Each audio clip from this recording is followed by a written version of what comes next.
Hello and welcome to Just Waking Up. Today we have with us Eric Hecker. And Eric, I just want to welcome you and thank you so much for being with us. I intended on making a little video for you and posting it on our channel prior to this, but I just want to say it now as an introduction.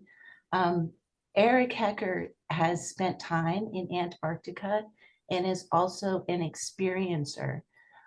One of the things that I am drawn to Eric for is because of his authenticity and his bravery and resilience. And I just find that absolutely captivating. And Eric, that's why I wanted to speak with you. I fucking love you and I'm here for you. And I see how amazing you are. And I appreciate you more than you know, brother. That's all I wanted to say. And welcome. And thank you for being here with us. Thank you so much for having me in that amazing introduction. I appreciate that. Thank you. Yeah, I'm sincere. Mhm. So to get the ball rolling, one of the premises for our show is to introduce people to some pretty wild topics that are kind of new and very important for us to know. And one of the things I would like to discuss is the device that you were stationed at in Antarctica. Can you tell us a little bit about what you were doing there and then what this device was? Absolutely. Um, the quick end of it was I was stationed at the South Pole for a year.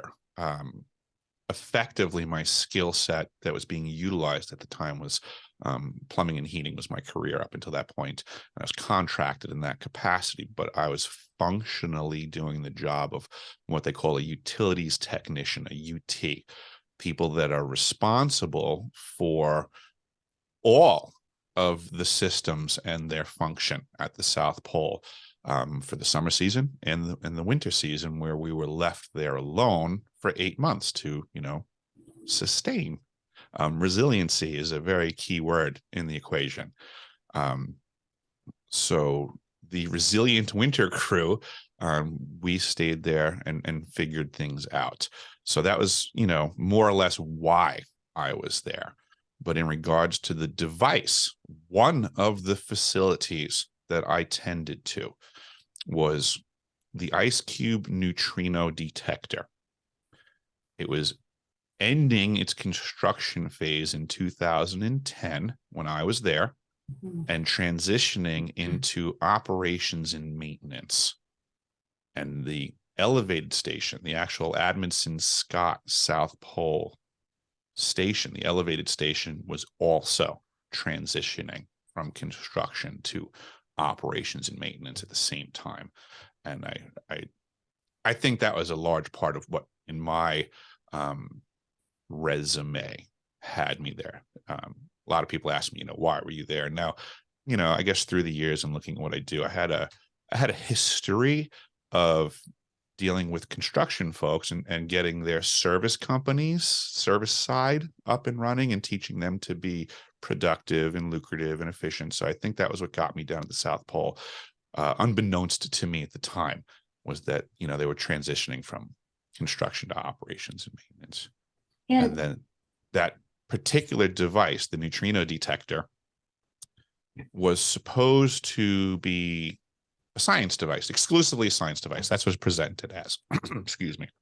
And the idea was that it was to be detecting neutrinos, which are, as the science presented at the time, was that they are a massless or near massless particle that was moving near, at, or beyond the speed of light. These were the discussions happening at the time that have since changed. They've learned a lot, but it's another conversation. This was the science they presented. What I have discovered and presented to the world, this truth is already out there. The documentation is available at my website. The ice cube neutrino detector is not just receiving. It is also transmitting.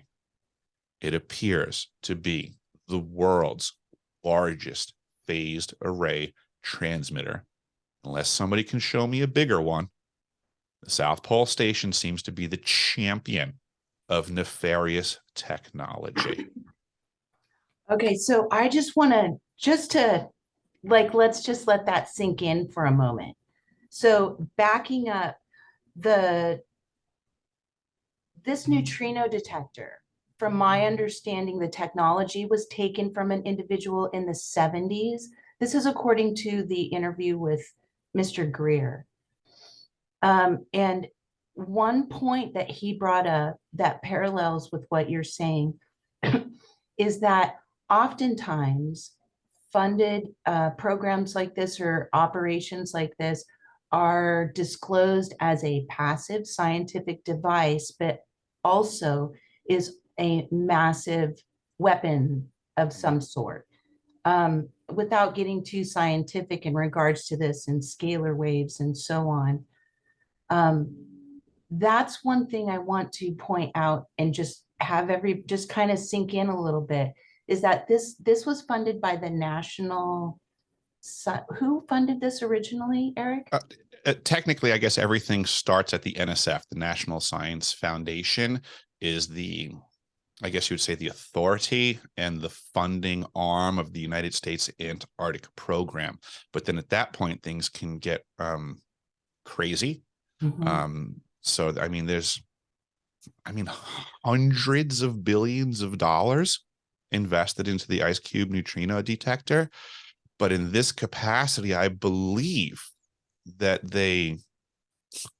I guess we'll just use the right words. I believe they funneled all of the money through the University of Wisconsin as, science. Okay, and also just to get a scale of this device, if I understand correctly, there was 5,160 of these little things that were driven down into the ice 2 miles, and it's approximately 2 miles wide. It's about a kilometer by kilometer up on the Kilometer by surface, kilometer. and then 2 miles deep. And yes, there are 5,160 of what they call DOMs, these digital optical modules, and they're about the size of a basketball. And about the size of a basketball.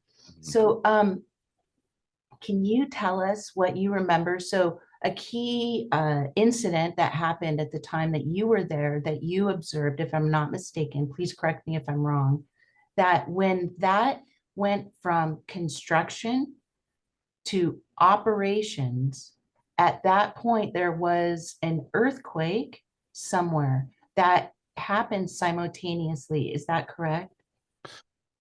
Almost 100% what you said is correct. And I'll just make a clarification that it wasn't something that I was aware of in real time. It's not like I was sitting there on the firing line with this thing. But it's something that I was able to ascertain, having been there, observed certain things, and then through the years since my time at South Pole, I've done due diligence to contact my crew and go over stuff. And I've confirmed things. And I've had researchers contact me. I've had to do a lot of stuff to connect the dots. I did not know at the time what we were doing, but I do know now what was really going on. And this is just simply what happens when people lie to you. I was the victim of compartmentalization of information.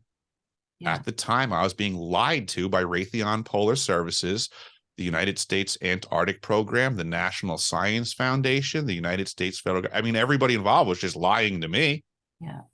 I mean, that's how these programs work. And so there were two things going on there. There was that neutrino detector, and there was another device, am I correct, that was flipped on at some point while you were there? Yes, the ELF system. As we were told when I was being brought up to speed on the systems and the facility, we call it like turnover notes and stuff like that when you have rotational shifts and things like that. So I was on the new team coming on, and we were being, I guess debriefed might be the term that other folks are more familiar with, being debriefed on the facility and things that we need to know. And at the time, we were told that there was a former ELF system that was de-energized. It was just on our list of things that were discussed that stuck in my head because I'm a good worker. I remembered that. And then at some point I was doing work and I had to go de-energize some equipment. And then when I went to the electrical sub panel that I was to work in, I was going to lock out and tag out and follow all my safety procedures. But then one of the breakers that, I was told was supposed to be off was in the on position. So I started to question if what I was looking at was labeled accurately. And now I have issues about the safety of things being energized and de-energized. So I'm running it up the chain of command, just following safety protocols. I got a question. Something doesn't look right.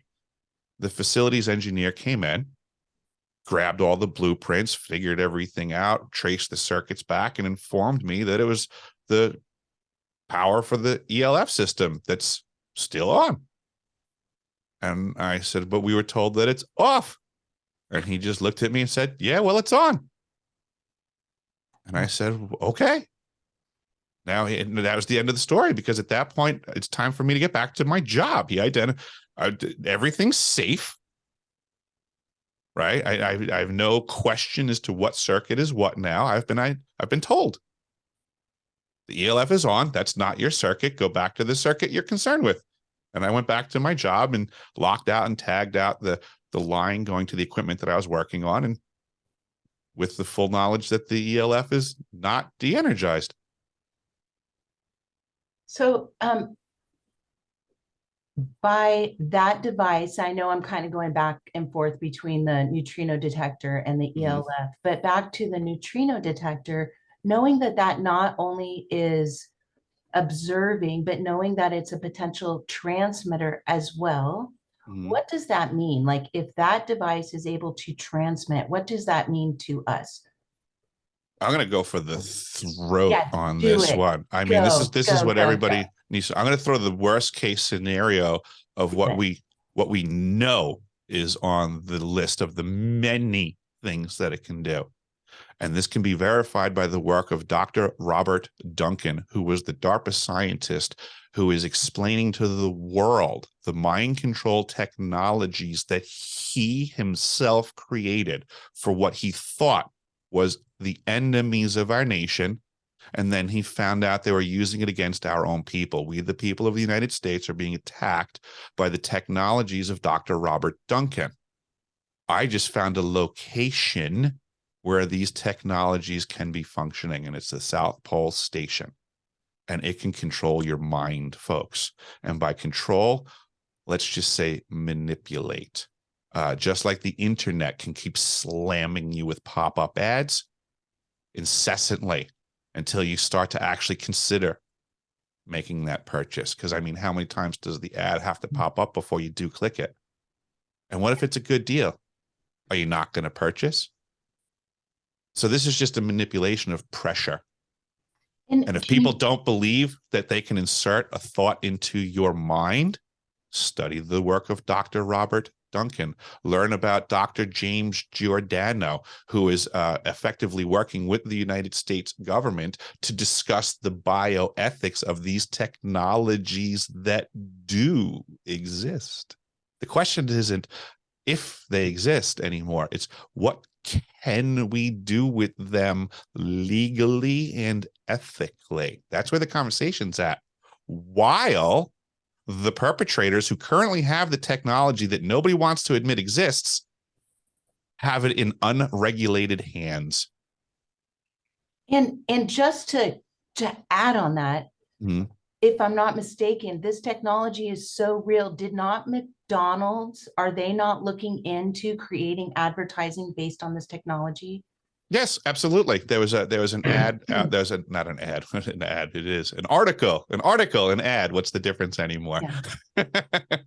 But yes, McDonald's had an article that they were looking to invest into the research and development of them being able to pump their commercials into the people's minds while they're sleeping. Utilizing this type of technology. Absolutely. Yes. Or actually, I'm sorry, they're pretending the technology doesn't exist yet. Right. Right. Okay. Right. They're talking like so. So this is when people talk about disclosure. This is how it happens. Yeah.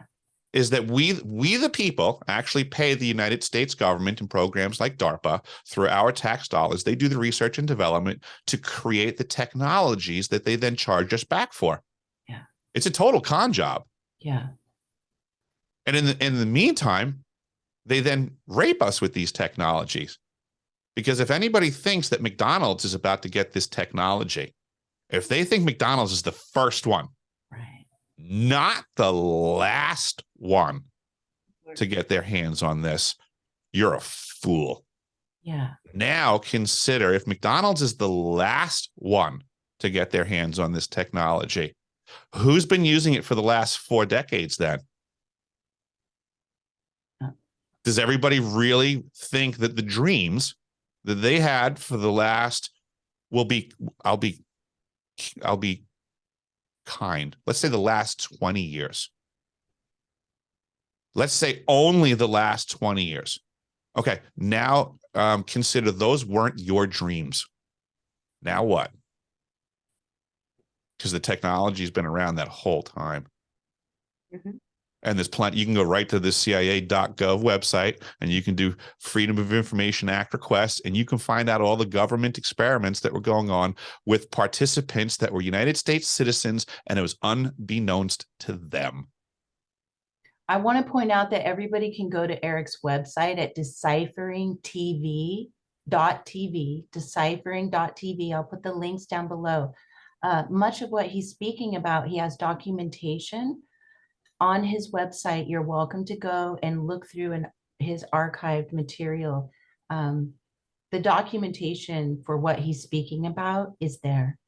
Again, that's one of the big reasons that I was really attracted to your information, Eric, is that you have everything documented.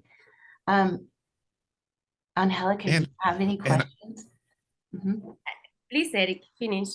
I just wanted to say in defense of this topic, I'm not a researcher. What I found is simply the tip of the iceberg, almost like an appetizer. I'm just trying to get folks to do the work themselves, because I understand the problem nowadays is, the information is constantly being put in front of people. That is the mind control game. If people are going to be lazy with how they receive information and they're going to just take what is fed to them, they're going to lose this mind control battle.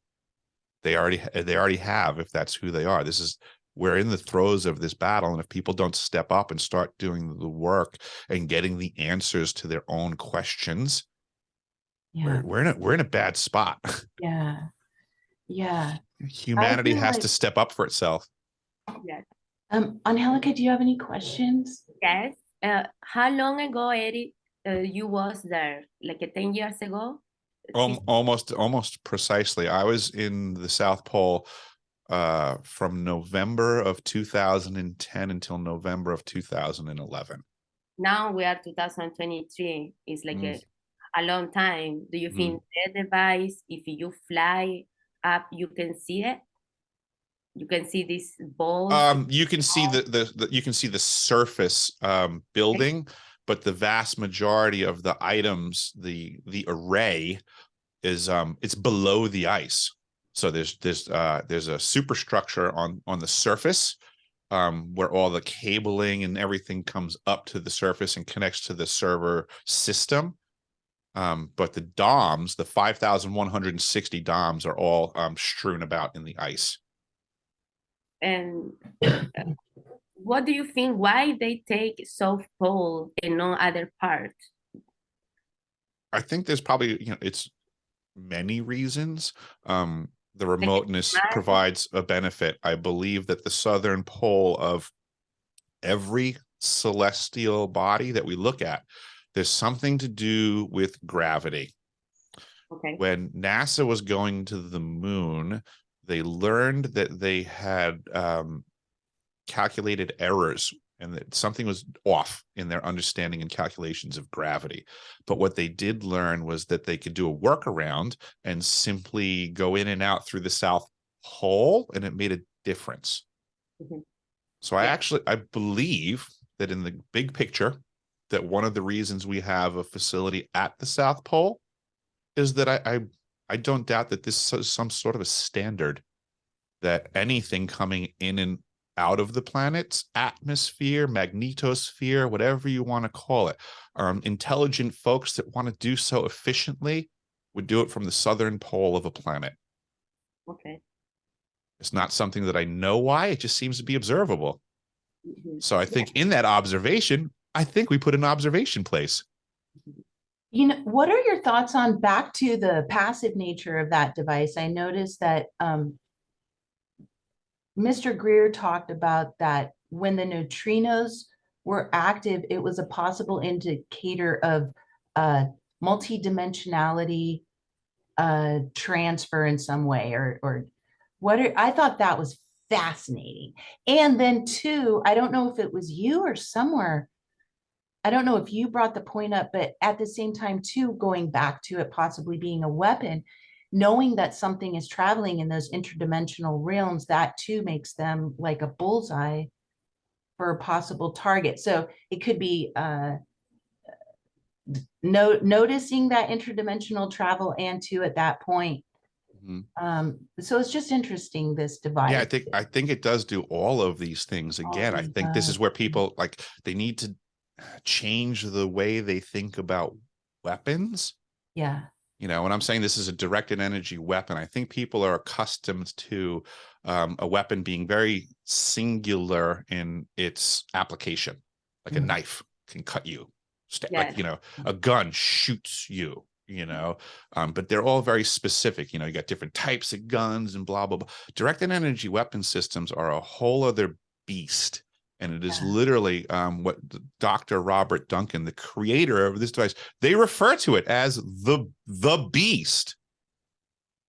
I mean, in a like a horrible, almost biblical sense, they knew what they made, but they thought they had it pointed in the good direction.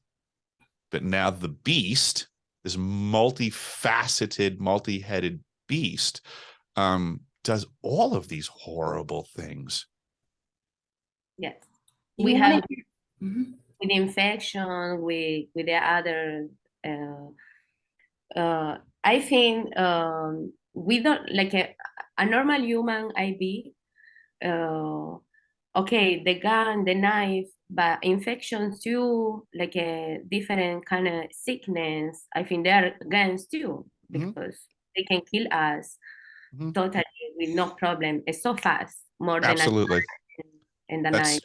That's one of the things that I've specifically heard Dr. Robert Duncan state about the technology he created, is that it absolutely has the ability to, like, flip a switch on in you to have any disease show up, the symptoms of it. Do you guys? And it's not even that you really have it, but it's the symptoms. So then if people feel this way, they can get treated a certain way. And this is a way that a foreign nation can cripple our nation by the application of directed energy weapons, by making everybody feel a certain way, have an ailment. There was, I mean, adding to the nefariousness of such a technology, when we hear that a disease can be feigned upon an individual, people need to faked. Okay. Like faked, like it's, you know, showing the symptoms of, but you don't really have the disease. So here's what they plan on doing in the future, folks. They make it look like you're sick because they can send a signal that triggers the symptoms. And then you're going to go to your pharmacist and your doctor, and everybody's going to say, oh, you need a such and such pill to get rid of that disease that you're showing signs of. But you don't have the disease. So they sell you a placebo. And since everything's trackable, it's not the pill that's curing you, it's your payment. And they just turn the frequency off of you. They will literally make you sick by distributed directed energy weapon so they can charge you to turn it off. If you think that sounds like baloney, look at computers and antivirus programs. It's the same shit. They give you a computer and then they tell you need antivirus. It's the same. It's just us. We don't realize what is really happening Yeah. because some people, they not really awake and Yeah. they don't see what is really going on them. Now they're going to digitally infest us. Mm-hmm. They're going to digitally infest us and sell you an antivirus. You guys want to hear something? Here's a cool fact. This is just this is what I think they're hiding from us right here. Do you know that our cells, I got this from Dr. Joe Dispenza, and I did do some further investigation. So this number is a little tricky, but Joe Dispenza stated that we have over 50 trillion cells in our body, each of which has the potential of 0.07 volts of electricity. That to me in and of itself like makes us such powerful receivers, transmitters ourselves. And it's that potentiality that is being hidden from us, I think, and intercepted with this bullshit technology at the South Pole. Manipulated, unfortunately, because unfortunately, once we define that this electromagnetic thing exists, they can work with it. That's all that's going on. They've learned to work with it. And I think our counter is coming in and learning to fine tune our own energy body through our thoughts, our emotions, all of that. 1,000,000%. And I think that I believe this. I got that vaccine and I got a little, I didn't want to get it, but I felt like there was a situation I felt like I needed to. And my personal like way through that was to know that my own body could absolutely dissolve and dissipate any shit that went in my body. Sorry that I cuss a little bit. I'm a little bit like a sailor. I apologize. That's all right. If I offend anybody. And so I'm just saying that because like I really want to empower people with the ability to counter this. And I really think it comes through waking up to our own divinity and our own electrical bodies, whatever that is. I'll leave the word divinity out of it in order to keep it non-religious and non-spiritual, but we have an energy body, and quantum physics has been hidden from us, and our bodies, our energy bodies, operate in these quantum physics theories and ideals that we're unaware of, we're uneducated to. And so I believe that as we come back into this awareness, it's easy to counter those energies. Maybe not easy, possible. I prefer the term possible as well. Yeah. Because I don't think it's easy in the slightest, actually. Yeah, and I think that's what the enemies of humanity are taking advantage of right now. Yeah. They have now a nefarious technology that's been bastardized off of ancient techniques. Yeah. Ancient techniques, really stuff that is really far away from the modern person's intellect. So when you say it's possible, I'll agree. But the problem contemporarily is, how probable is it that someone contemporarily is going to distance themselves from the problem and start to know themselves? Because you're never going to heal if you do not remove yourself from the offending weapon. And that therein lies the problem, is people are addicted right now to the weapon. Resist. If they will, no one will raise their frequency while maintaining an association with the offending weaponry. Those are the facts. So by all means, folks, follow the simple ancient path of knowing thyself, but understand what that really means. You have to get unhooked. And until you're going to do that, you are reducing your frequency. All these people that want to talk, I'm going to elevate my frequency and fix everything. No, you're not. It's just especially that simple. You're not doing any of the things that it takes to do that. You're deluding yourself. If you won't turn off your internet, if you won't get away from the Wi-Fi, if you won't go out into the woods and ground, if you won't start discussing all of the things that they discussed in the ancient mystery schools and doing the work, it's not an idea, it's an effort. 100%. yes.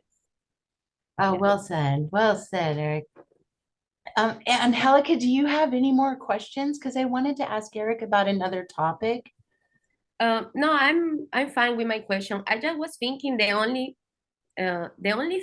time I heard about the South Pole was in Superman. Superman has in the video the base he has Mhm. is in South Pole. It's The so interesting. Fortress of Solitude. Yes, it's like a weird, but I think some people like the movie director or people has more power than us common people. They give a message on us to go to watch and waking up in the kind of certain time because I think I was like 2 years ago, a year and a half, I was totally not awake. I just was living my life, going to work, blah, blah, blah. Now my wake, I start making questions. I scared too because people doesn't expect that kind of way. This is a reason you've been a lot of years, like almost 20 years on this topic. How you feel about it? Like, I know you want to share with us, we share with the world, but like in your personal, are you doing something to, I don't know, just to going forward in this life? I'm going to just, well, say going forwards in this life. Well, certainly, you kind of just, the question went in a different spot at the end of that. So for me personally, are there things that I'm doing for going forwards? Absolutely. For the mission of truth for we the people, there are certainly the things that I'm doing publicly. There's plenty of things that I'm doing privately. And I do them privately so that the scumbags out there that are trying to stop me don't know what I'm up to. So I'll just leave it at that. There's my whole world at this point is basically this movement. But I keep most of what I'm doing very close to my chest because the more I put out there in reality, I have enemies lining up way faster than friends. I have scumbags contact me 24/7 trying to divert my energy. It's just that simple. Yeah. I could probably start writing a book on scumbag federal agents that reach out to try to slow your roll. Because they're out there in droves. They contact me all the time. Speaking of governmental agencies, I am aware and learning about certain programs in which children were inducted into programs funded by government agencies. And from my understanding, this goes really, really deep. I'm just going to kind of share with you what I know, and then I'm going to ask you some questions because I know that you may have experienced some of these programs. So there are programs that exist in which children are inducted into, and they utilize the children's psychic abilities by putting them through torture, basically. And these children are literally taken out of your schools and literally right under your noses. And it doesn't sound like it's possible, but it's completely possible. I've listened to hundreds of accounts of people who have been taken into these programs through public school systems. These programs are funded by government agencies. They are called everything from Stargate, Montauk. They've been disguised as many different programs. There's documentation showing such programs exist. That is just a little, that's just a little introduction into what we're about to talk about. Eric has been a part of this, some of these programs. And one such program is called Montauk. And can you just give me can you define Montauk? Is that possible, Eric? Sure, I'll do my best at it. Okay. The Montauk project, from what I understand, was a continuation of Tesla technology that the US government got their hands on. And that Montauk Point has a very peculiar substructure of caves and all kinds of things there naturally, or something like that. It's a geographical location at it's not Yes, only it's a the east. It's the project, but eastern it's point also, of Montauk Point, Long Island is the eastern, the southeastern tip of Long Island. For all practical purposes, if I remember correctly, I think it puts it like 180 miles out east into the Atlantic Ocean, oh, wow. which is most people don't really understand the importance of it. So it's this weird little point that, you know, is oddly far out in the ocean compared to the rest of the East Coast. So the Montauk facility was put out there, and this technology got itself out in this really remote spot. And it's my understanding that they, you know, were working with consciousness and time and space and trying to push the boundaries of things. And in that boundary pushing, there was no limit to who they would attempt to experiment on. And this included local school children. So can you tell us what maybe that looked like, if not for yourself? If for yourself, if you want to tell us what that looked like, how did you get from your school into such a program? Like, how on earth did that happen? There were so many opportunities for that. I would say that I can't tell you that I recall specifically a bus trip to Montauk. There are so many bus trips to so many places that they could have told us it was something else. I wouldn't have known it was Montauk, you know. Right. There are places, though, that I do recall with great clarity. There is a facility on Long Island called Inishfada, Inisfada. It is actually Gaelic for Long Island. The Inishfada property was owned by the Brady family. At the time that it was constructed, it was the fourth largest home in the United States of America. Oh. They were probably the largest financiers and friends of the Jesuits at the time, the Brady family.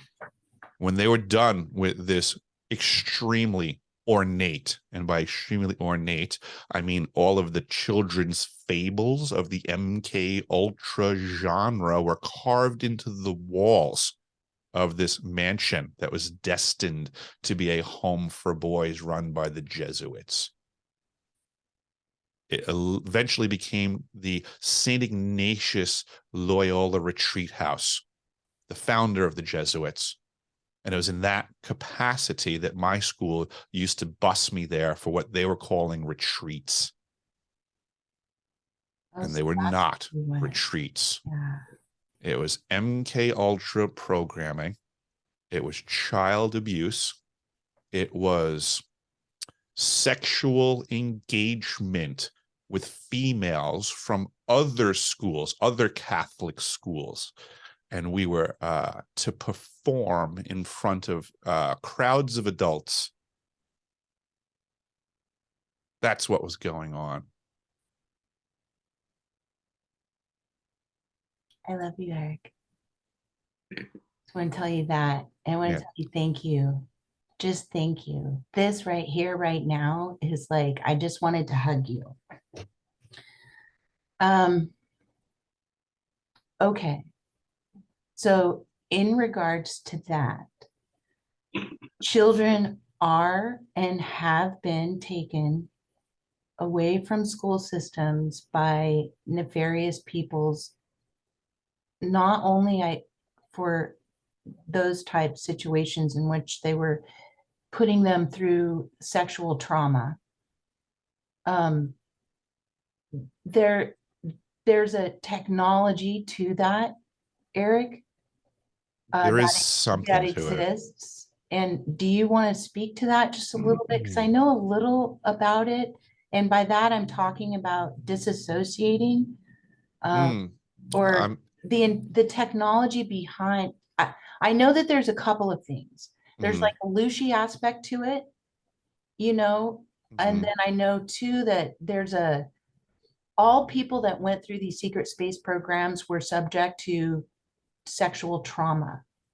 Not everyone that experienced sexual trauma were put into these space programs, but anyone or super soldier, most often those who went through those sexual trauma were put into space programs of some sort, Mhm. not necessarily a super soldier. There's a technology to that.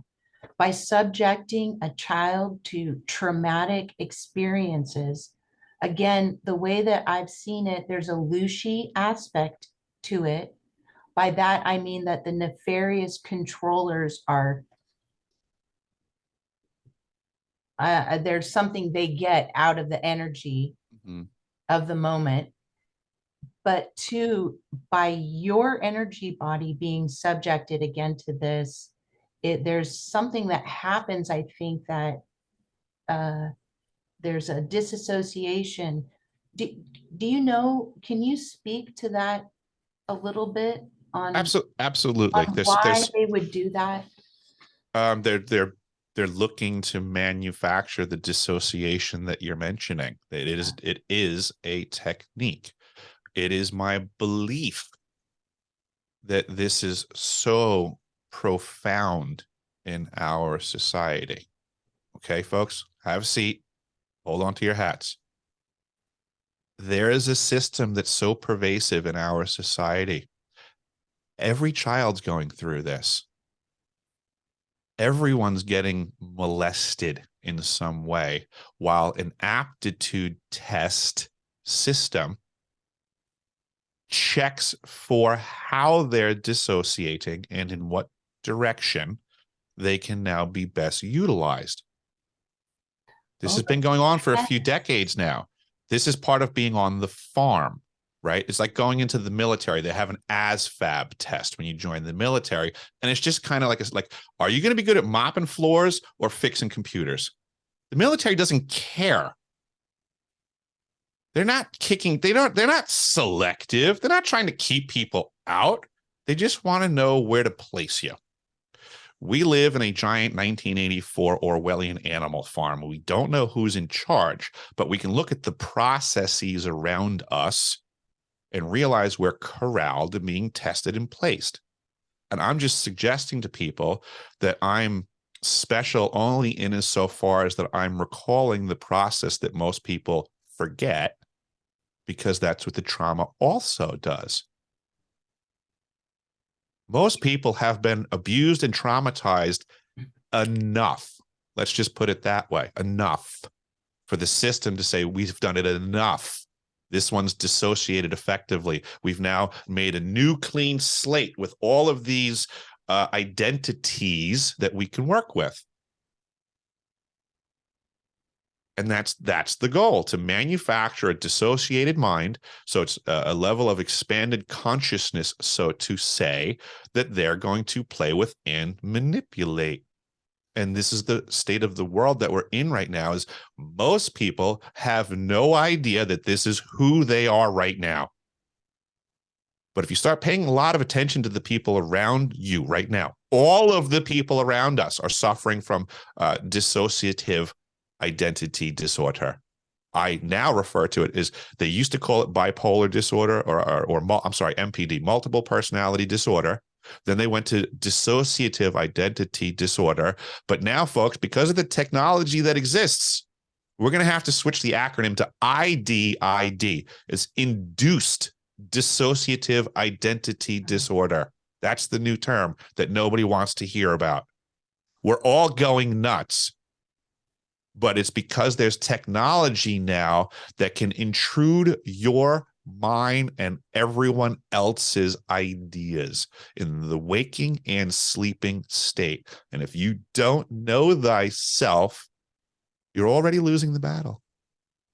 And by doing this, what they gain too, I'm just realizing as you're speaking, but in which I was trying to get to the technology, we won't go too deep in this because this is Mhm. like, but they actually capture people's consciousness through this,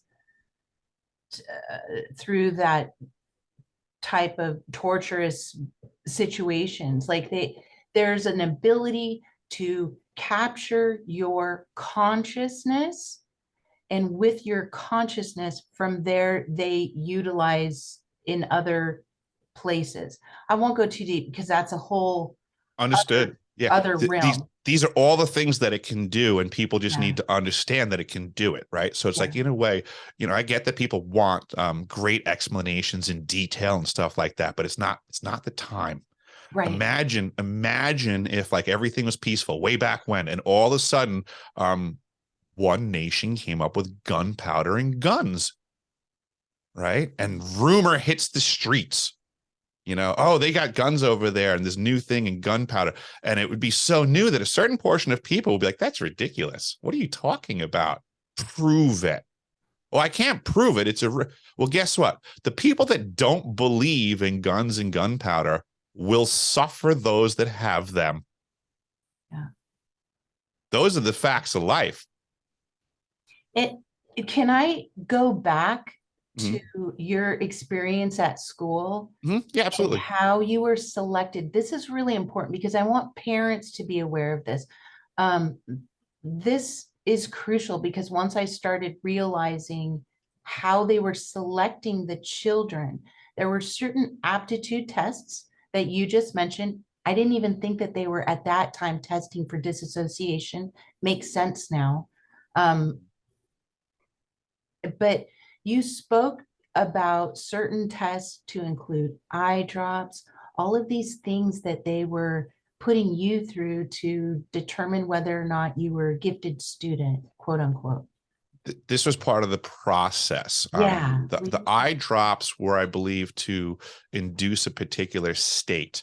There was some sort of hybrid LSD, was my understanding, that it was fast acting, like low yield, like fast to wear off or something. As far as testing for dissociation, it is my understanding that that was what all the EKGs and EEGs were that I was getting as a child. I've done research, and it seems that that was the technique that they were utilizing to check for dissociation, that it was measurable, that they could traumatize and test their work. So they would put me through processes to induce a dissociated effect, and then it was through the EEGs and the EKGs that they could check their work and see if Was, they were was getting what that they at wanted. school, Eric? Sorry for interrupting. No, I would get pulled out from that, actually. So this is some of the events that I said I would often, get pulled out of school, and I would, I remember getting them, and they were peculiar. I mean, I was a child. Let's just say they were putting stuff all over my body, and as a kid, it was weird. It was like, what the hell is this? How old were you when you first started remembering Ooh. When I first started remembering those types of things? Like, well, I guess I always remembered that happened, but it was a matter of making connections to the pertinence of these events. Do you know what was happening? Like, Yeah, at the time I was being lied to. There's so many things in my past now that I just, as an adult, I can now look back and so easily tell that these were lying adults, but I wouldn't have known that as a kid. This is the major advantage that we take on children on this planet.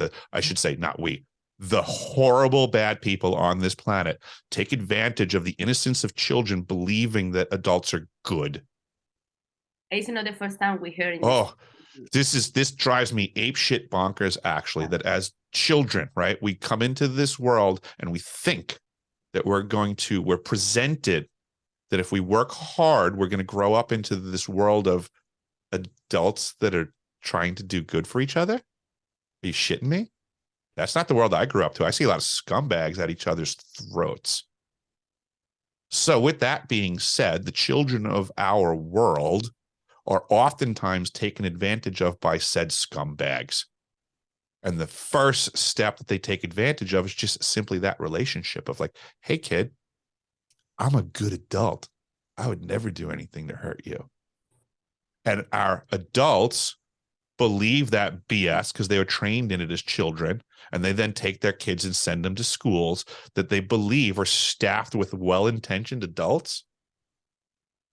Where do you think a pedophile would go if they wanted to go hang out with kids? What kind of job do you think they would get? Yeah. Okay. You want to start paying attention to what's going on and where the problems are in your schools? How about the teachers? How about let's do some solid backgrounds on those pedophiles? And not only Because guess where the front line is? Guess are- where the front line is in the churches, right? We found out that priests are pedophiles. We found out that lay people are pedophiles. We keep finding out that all the people that are in close contact with children are pedophiles, but heaven forbid you question what teachers are up to. Yeah. What they're not actively doing is catching pedophiles. I wonder why. Mhm. Yes. I mean, they're the ones that are supposed to be teaching, protecting, for the kids. Yeah, you know what? How about you catch a pedophile, principal? Mhm. Yes. Maybe one a year in every school. If you can't catch one pedophile a year per school, I would say your school is full of pedophiles. Do you think pedophiles are like a person is sick or another kind of energy put this person like doing this stuff? For Or like pedophiles? yes, like they born like, Add any negative pejorative term you want, and I wouldn't even care. They're the devils incarnate walking amongst us. Yeah. I've a very low tolerance for pedophiles. I mean, for real, folks. I mean, the fact that there's so many of them walking, the fact that Epstein Island and the list exist, and that lunatic Ghislaine, whatever her name is, got arrested for marketing children to celebrities. We don't know because they won't release the list. It's such a They won't arrest pedophiles. bullshit. What world do we live in that we won't go after pedophiles? That's the end of the conversation right now. If people can't get their priorities straight, how about this? Let's go after all of the pedophiles and watch how every other problem disappears miraculously. Right? Does anybody not realize the sanity of that logic? Because who do you think, like, when it boils down to evil things and who's got their hands in things? I mean, if we target all the pedophiles on the planet, chop off their heads, throw them in a hole, watch how the rest of humanity gets awesome fast. 3 years ago, I was traveling. I was in the bus. Front of me was a guy. He was in a group. I know you have to give a privacy to the person is in your side or front of you. But he was watching his phone, and he was in a group. And he was receiving a lot of pictures of kids. I was like scared, but at the same time, I feel I have to do something. I touch him and I say, dude, what are you doing? And he just put it out everything from his phone, like bring out the chat. And I said the driver, like something was going on, and like this person was nobody doing anything. Just out of curiosity's sake, to make people doing things in the right way, because this is not the first time we hear about this. It's from a long time, years, 1,000 years they are doing this with the kids. Absolutely. Here's a hypothetical situation a hypothetical response to what you saw, right?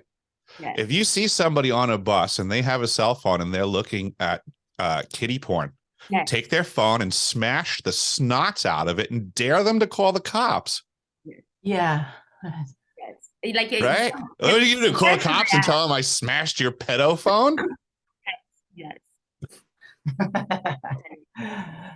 That's a good idea. Do you think it's only in the school, or like, do you know when kid doesn't have parents, they go in the place? Do you think this place are safe for kids, or from there? I think any single place that is designed to separate the child from the parent should be scrutinized to no end. Yes. I think that so much has been going wrong up until this point that for the benefit of the children, I don't know who would resist such scrutiny except a pedophile. I mean, bear down full. I mean, seriously. Yeah. For the benefit of the children, we should know a lot more about who's handling our children.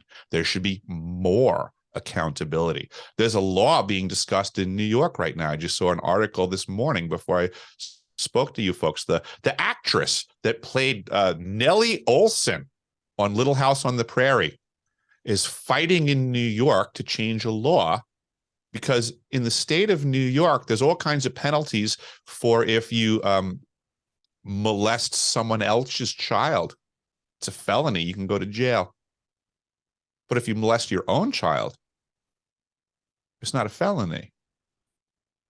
It's called incest. It's totally different laws. It's incest. It's not rape. It's not any of these other things. So in the state of New York, if you want to be a pedophile, you just got to make your own kids. That's fucking creepy. Sure is. Sure is. Hmm. And then there's lawyers that are fighting to maintain this. It's ethical, not right. It's like not right at all. They are making a lot of mistakes. Like the kids are the future, but there should be people legislating to make laws that if you find a pedophile, you chop their head off publicly. Yeah, I think in front of the other pedophiles that are standing trial. I am 100% with you, everything that you're saying. And just to like shed light, we're so pissed off about all of these racial and cultural divisive, polarizing fucking issues. And so much attention is put on that. Not because anyone cares about the causes. It was absolutely political, because right. It's all actually divisive in the supposed unity. Right, totally. I just think it's BS. But now, and like you're saying, of course, we're not going to push a cause such as catching pedophiles, because our entire political system is riddled with these secret societies and yucky men. Yucky. Yes. People. And all these people are have their hands in the, put it this way, if you're going to sink that low in humanity, you think these people don't have their hands in all of the other stuff as well? Yeah. So that's what I'm getting at, is that if we get rid of the pedophiles, yeah, they're the ones controlling all the other horrible stuff. It would dissipate. I agree with you. Yeah. It's certainly a very noble first step.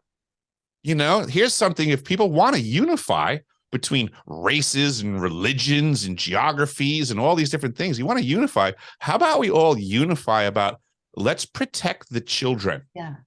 I don't care what color, I don't care what gender, or, you know, what color hair, like who gives a crap? I agree 1,000%. If you were walking down the street and you saw someone abusing a kid, you don't need details on, well, is that kid a Republican? Is that, well, how did you vote, kid? Like, where's, you know, what neighborhood are you from? No, you see someone abusing a kid, you maul them. That's natural. That's Mother Nature. Yes. Yeah. Yes. I agree. It's hard because we are not so many persons thinking the same way. But I wish other people understand it's just because we love the children, we love our children, and we want to protect them. And we need to, because we make them alive. If we don't take care of them, who will? The school, the government? No, it's us. Yeah. They become adults, you know. Everything I read somewhere or saw somewhere, and this is something I want to research, Eric. If you know about this, let me know. But I heard somewhere that there's one organization that filters all curriculum through all universities. It is monitored. It runs through one organization. I think I just bring that up because information is so filtered. Like, I don't know why I brought that I'm up really, but everything is absolutely filtered, and I don't know necessarily per se the clearinghouse of information that you're referencing on this one, but as on this topic, you know, the publishing companies that make the textbooks actually decide what we're discussing. Those are corporations. yeah. So it's all well and good, but guess what? The teachers just get a book Mm-hmm. and they're told this is the curriculum, and then they educate out of that. Yeah. Well, who wrote the book? So Yeah. our education is really decided by the editors of the corporations. And then other corporations then decide which they feel is the best propaganda that they want to promote at their propaganda schools. Yeah. Yes. I mean, none of it's actually true. I mean, the stuff that they're putting out right now as science is shenanigans. Well, it just, yeah, it's archaic. It's prehistoric what we're being taught regarding technology. It just, Mhm. it's a three-dimensional Mhm. analytical view. And even that's filtered in and of itself. Like the whole concept, like quantum physics it's going to open the doors to people being able to digest the concept of consciousness being taken from a human, of traveling through stargates, of Mhm. communicating with extra dimensional beings. These are all concepts that we are unaware of because have been taught to be unaware of them. We're taught to be stupid, and we're taught to stay in these cultural polarizing headspace. And if you're constantly in discontent and constantly thinking that there's a problem, you'll never know thyself, as you said, and you'll never be connected and just start activating your own energy bodies. It's just, you have to be in a state of peace in order to even start knowing yourself. And if you're in a constant state of thinking there's something wrong, something's wrong, something's wrong, I'm sick, I don't feel good, COVID, someone's mad at me, I don't like whatever, they against them. Every one of those thoughts can be induced and manipulated into you from your environment in some way, shape, or form in a multitude of ways, and it's ongoing. That is exactly how everybody is feeling nowadays, and it is exactly what they're pumping into people for that express purpose. Yeah, that's the whole vibration that I think that device is like putting out on a small scale. Of course, that's exactly the purpose of a cell phone. What you just said, that is the function of a cell phone. That is a weaponized device that people carry with them, and that is what is being induced. So that's the inducement device for induced dissociative identity disorder, and you just started explaining how they're doing it. These are the steps. How do they pull that off? Well, easy. Every time an audible alarm goes off on that device, people now have anxiety until such time they check it. Yeah, constant distraction. And then when they check it, well, how do they feel when they see, like, the thing that they check? Is it making them feel better? Is it making them feel worse? Is it making them depressed? Is it more anxious? Are they keeping up with the Joneses well enough? Are they not trying hard enough? Do the ads that keep popping up about suicide, is that for them? Does the cell phone know something I don't know? Am I having more trouble than I think I am? Yeah. I mean, this is what they're doing to people nowadays, is they're driving them nuts. Yeah. Yeah, they tell you how to think, how to feel, when to think, when to feel. There's nothing that is teaching us to be human beings and to activate our fullest potential. Like, that is what's been hidden. And I think it's because we're superheroes. And I know that's super cliche. No, you're right. We have superpowers. There's something's going on there that they're trying to divide us, to keep us disconnected. And it's I mean, again, back to the cell phone. It's the biggest deception. I mean, I'm assuming from the ages of the people in this meeting that we all existed before cell phones. Maybe not, Angelica. I remember when I was around 7, My Okay. father was having the phone you open, the smartphone. Yeah. Mhm. Say hello. I'm 30 right now. I see my phone. My phone know everything about me. Like Yeah. everything I do, everything I wear, everything, picture, location, everything. And this is just the basic information I have. Mhm. Because this information Yeah. can go in some software or whatever they have.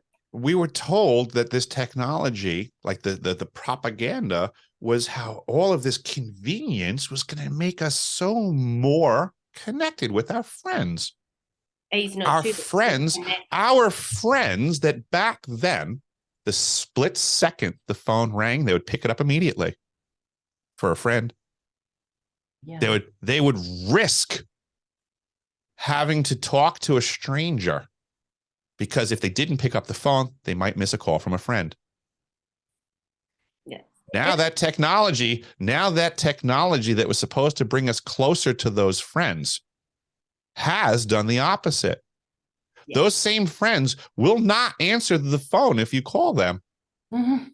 They will jump on the internet and make jokes about how someone tried to call them, and they don't do that for anybody. Well, in my What the hell happened to humanity? Yeah. What happened to the connection? What happened to friendship? Mhm. What happened to being there for a person at the time they need it? Now we're telling each other, fuck off, go hit a button. Hmm. I'm too busy for you, friend. I have technology that needs me. You're interrupting. That's the horror show of where we're at right now. And this is why I'm saying, until people are going to step up and fight against that reality, we will continue to lose this battle. We will continue to go downhill to depths that people don't want to consider. I don't want to consider. Over 2 years ago, I started telling this truth so we don't go in this direction. But I do not see people responding enough. No, I know it's a slow, you know why I feel like They people, don't believe it. They don't. yeah, and it's threatening their reality. This threatens your reality, and you have to come to terms with some mistakes or come to terms with some things that you believed in, and that's disrupting for people. I think that's probably why it takes them a minute in order to even be able to believe any of this. Eric, would you do me a favor? Do you think you could define MK Ultra? And I think I could, in a way that it's just, from my understanding, it was a program that was looking to learn more about the consciousness that resides within us, for the purposes of manipulating it. They didn't really, I don't know that they cared so much with anything specific. I think they were just happy to try anything. and some of those experiments would be like, I feel like the device that is down in Antarctica could be used in order to brainwash people. I mean, we're kind of talking, I just want to bring up the term MK Ultra because the idea of it being a transmitter and transmitting whatever subliminal V2K, meaning voice to skull, that is the same as MK Ultra. In a way, I think, yeah, I think I see what you're getting at here. And I'll put it this way. I think the MK Ultra program of old that I was a part of was like in research and development back then. They were learning the technology, they were learning the integration of consciousness and learning how to manipulate it on an individual level.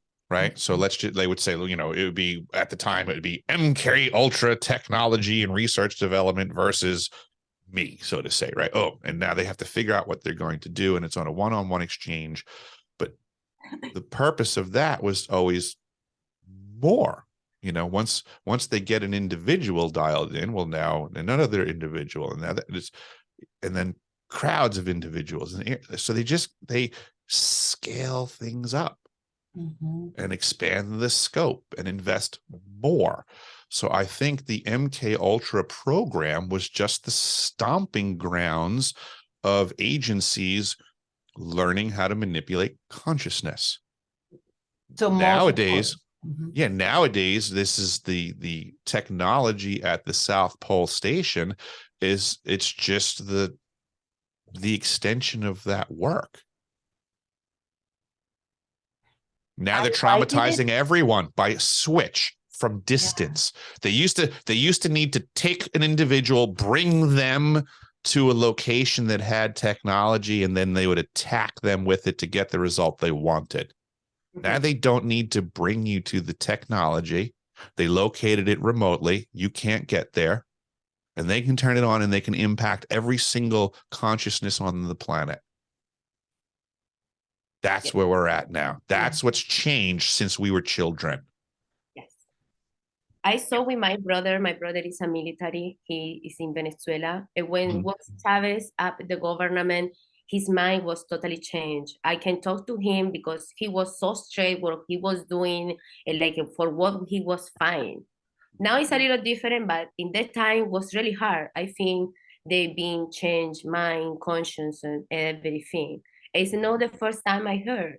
Like in all the story we have, it's always happened. Main control with TV, put the front of hours of movies just to try to change what you're thinking. But my question is, when I born, now I'm 30, in which time I had to analyze myself or feel my conscience? Because I'm started having a kid, I don't talk. I go to school. After finish school, I had to go another school. After that, I go to work. Where in this part of time I had to find my conscience? They don't give me the space. They don't give me the place. If the other person want to start be conscious or be awake, where they have to go to be? This is a reason I think we are lost. We don't know where to go. I would give the answer that I know that the ancient mystery teachers would say. They would say, go inside. Yeah. Right. And the reason being for that is, I'll go a little bit further, is because the things that are outside of us are the problem. Right? Isn't that inherent in this question? Right? Where we're discussing all the problems of the world. Well, those are the things that were outward of us, and they're the problems, and that's inherent. So since very specifically, right, in a way, you're putting this to me, this question's being put to me as if I'm supposed to answer it to you. And what I keep trying to challenge folks with is therein itself is the problem, is people keep looking for answers outwardly, which means they're also asking me. So my answer is to stop taking anyone's information from outside of you and start looking for your own answers to your own questions inside, and formulate any questions you want off of the new information, and start getting involved with the ancient activity of brooding. Way back in the day, people used to sit down and still, and they would focus on thinking about stuff. Whoa. Right? What a crazy idea. Yeah. People used to do things like come up with ideas out of their head because they had smart heads and dumb phones. But now we don't have brooding anymore because we have the distractions. We have the weaponized technology tablet square thingy that has everyone's attention. That creative force that we know exists has been taken over. And I feel like being attacked already, because when we be in the lockdown, we be attacked with the technology. Every person Absolutely. in the phone, every person was in the TV, every person was in the computer. Mhm. Nobody go deep inside and try to figure out what's going on. They just watch what they say. They're being already influencer of. Yeah, a lot of the listeners might have already figured out from this conversation, but I'll make sure to be very direct about it. Yes, that's exactly why everyone was crazy the last few years. Do they really think, short of a signal, that everybody all of a sudden out of nowhere was like, oh yeah, absolutely, I'll wear the mask.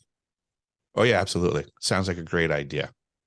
Yes, human beings weren't meant to breathe freely. That's not necessarily good for you. Yeah. I mean, a standard hot air furnace in your home needs to have the filters clear so that you can have the right airflow. I mean, it's not rocket science to realize that children, when they're running, are supposed to have the right amount of cubic feet of air exchanging in and out of their lungs in an unimpeded capacity. I don't have to be a doctor to know that. My plumbing skills afford me the intelligence to know the veracity of that statement. Yeah, that took the whole, yeah, I have So a hard time speaking freely because I have like people around me who are still adamant that the mask is keeping them from something. we should laugh at them now. It's just simply laugh. I mean, I'm not saying to be mean about it. It's the nicest thing that you can do is just simply laugh at them like they're silly. Because seriously, what's the other alternative? They should be called out for a lot worse at this point. They're perpetrating the lie that had children with masks on. They don't know it's This a is- lie yet, though. That's what, like, Say this again. they don't know it's a lie. That's their problem. That's And totally on them, and they should be shamed for it, actually. The I fact that don't people don't understand have the discernment lie. anymore, it falls on their own feet. And the responsibility, because this is a big deal, because these people, all it takes for bad people to win is for good people to do nothing. And I apologize that I'm Good stealing point. that quote from someone else. That is So I don't that's a care good about these point. people that were acquiescing and following the goose-stepping mask Nazis. Because people said, how did this happen years ago, right? How could this happen? Because people don't realize that the Jews weren't actually forced into the trains. They were just simply lied to. They were told there was an enemy coming and they were going to be helped, and they were being brought to safety. Yeah. They were lied to. We were recently lied to. We were told that the masks were good for us, for our safety. So just like way back when, we say, how did this happen?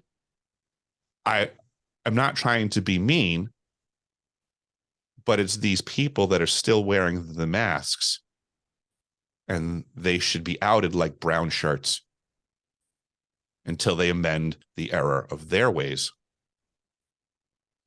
That's reality. That I am 100%. That's reality. I'm 100% hearing what you're saying. Yeah, and I'm just putting it out there. This is my opinion. I think this is where we are at in the world right now, because these people are perpetuating the problem, and the problem is real. It's a real issue. Yeah. And if that person says to me, if they say to me that there's a justification for putting a mask on a child, they're going to get an earful from me that they're going to prefer it was daggers. I'm still trying to locate the justification. I mean, given that what's his name has like changed the there is none. There's nothing that anybody can say that justifies anything that happened in the last 2 to 3 years. There's nothing that remains. None of it makes sense. It only makes sense if you believe what the mainstream is telling you. It only makes sense if you have no brains in your head. And that's been the issue from day one on this topic. And that's why these people are holding steadfast to it, because they can deny their stupidity until such time they take the mask off. And that's when they have to confess, I was a moron up until today. Yeah. So they're just digging their heels in. They're doubling down on their own stupidity. Sorry. I agree. No, you're right there. My son. Do what you got to do. Do it. Well, I think, my opinion, you're good. I when I was living in Venezuela, I had to take some vaccination because when I traveled to Europe, was different sickness than what I was. When I arrived in United States, was kind of the same. But what I see in the 15 years, before they really take care about our health, after 10 years, they don't really care about our health. And with this vaccination we have, I feel sick. I don't feel like they was taking care of the problem. And the other people think like there was a kind of protection. It's never a protection. No one said this was a protection. They was putting the virus in us for kind of regenerate or like whatever they was thinking they was doing it. I agree kind of on vaccination because I have a vaccination right here is really a remarkable one because in Venezuela was, I don't know, hepatitis, aviaria, other kind of different sickness. But this, I don't feel was a sickness because was like a kind of flu. Everybody is years, we have flu almost. This is kind of confusing for me at the first time. This is a reason I take the vaccination.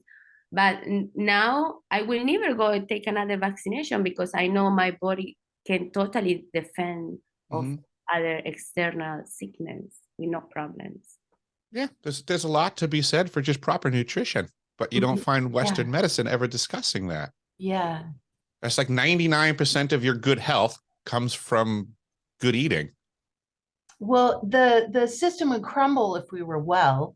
You know, pharmaceuticals wouldn't make their money. I honestly think that this is a money thing. I mean, obviously, 1,000% more, but you know, as long as we're feeling sick and as long as we think that there's a problem, we'll need some type of medication.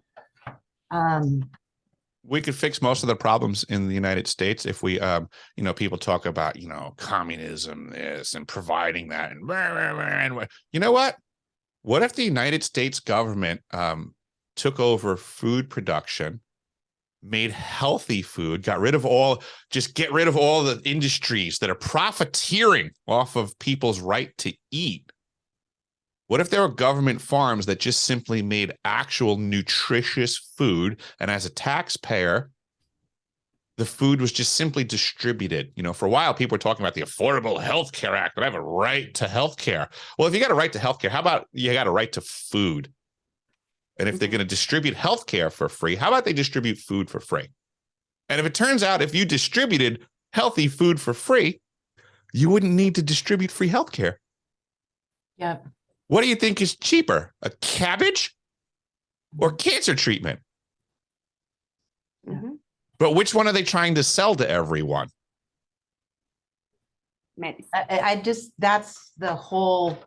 It's a total con job. It's a con. Here's what most people don't know. And I apologize because I'm terrible with names. The German who got the Nobel Prize for presenting the disease known as cancer to the world simultaneously presented the cure. He got the Nobel Prize for both of those things, but they only discussed one. He found cancer. They never discussed that he found the cure at the same time.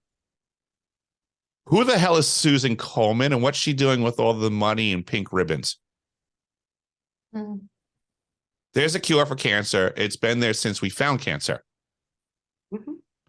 Everybody can do the work now and go look up the Nobel Prize for finding cancer. There's Otto something or other. Otto something or other, some German guy. Discovered cancer and the cure. Especially because German, when it was the Nazis, they have a long time, they have a lot permission a long times for examining bodies. They cut people out, they transplant things, they mix a lot of stuff. I think from there we have a lot of discovery. All this discovery, they are hiding for us. They say, oh, was the Holocaust, so everybody was there, they was killing everybody. But not only, in there was a big discovery they are hiding from us. That was a lot of the German scientists came over into the Long Island area and were involved with MK Ultra and Montauk, and were basically continuing their horrible Nazi experiments that they were doing during World War II, post World War II here in the US. People have no idea the level of intrusion and infiltration of these high-ranking Nazi folks. Yeah, that's Project Paperclip, folks. Yep. And that was funded and in which the United States coveted and funded Nazi scientists and doctors and offered them refuge in the United States, in which they were not only offered refuge, they went directly into medical institutions, they went directly into educational institutions and others. But look it up, Project Paperclip. That is a real thing. I want to say it's real. Part of I'll add this to the equation. Part of my experience as a child, growing up on Long Island, I would frequent the Catskills, which I now know was a repository for these Operation Paperclip Nazis, is a retirement and recreational area versus the areas in the metropolitan area of New York and Long Island that were more their primary residences and work facilities. So the Catskills, upstate New York, was more recreational and retirement area. One of the farms that I used to visit as a child was next to the property of one of these former SS officers, who was, as I was told, an administrator at a concentration camp.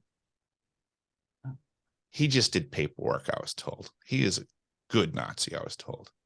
He wasn't one of those bad ones at the concentration camp.